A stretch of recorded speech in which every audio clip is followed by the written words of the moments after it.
Moving fuel on the battlefield is costly in terms of logistical coordination. The casualty factor for fuel resupplies in Afghanistan was as high as 0.042 at its peak in 2010. This casualty factor equated to 1 casualty for every 24 fuel resupply convoys. The Mobile Electric Hybrid Power Sources, or MEHPS, is a system designed to accomplish several things. MEHPS reduces generator runtime, which results in less fuel needed in forward hostile areas. MEHPS reduces maintenance and repair of generators while extending the life of generators by running them at optimum efficiency. MEHPS stores excess energy produced by generators on an array of batteries. This stored energy delivers hours of silent watch. To further reduce generator runtime, MEHPS is augmented by solar collection. MEHPS is trailer-mounted and can be towed behind any tactical vehicle.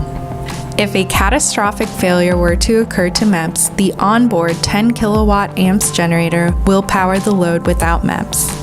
If a catastrophic failure occurs to the 10 kilowatt amps generator, the MEHPS will continue to power the load without the generator. MEHPS is a risk mitigator for critical power needs.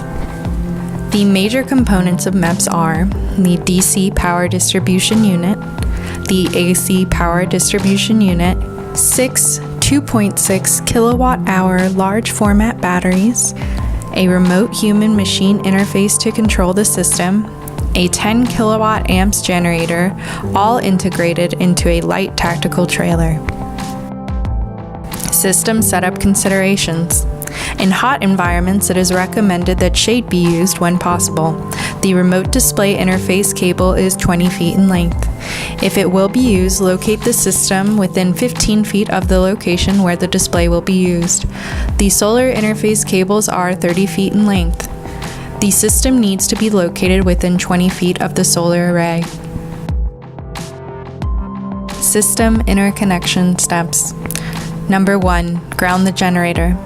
Number 2, plug the load cable into the J12 of each of the AC power distribution units. Number 3, deploy the solar arrays and connect the arrays to the solar input cable. Number 4, connect the remote display to the DC power distribution unit. Number 5, connect each power distribution unit to each other power distribution unit. Number 6, connect the batteries to each power distribution unit. Number 7, connect the amps generator to an AC power distribution unit.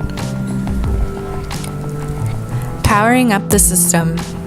Number 1, move all of the switches and circuit breakers to the off position. Number 2, perform a generator inspection. Number 3, set the generator auto start switch to the auto position. Number 4, rotate the start switch on the DC power distribution unit to the standby position. Number 5, press the power button on the front of any one of the batteries. Number 6, the HMI will display power on reset mode, or POR, during startup in the upper right-hand corner.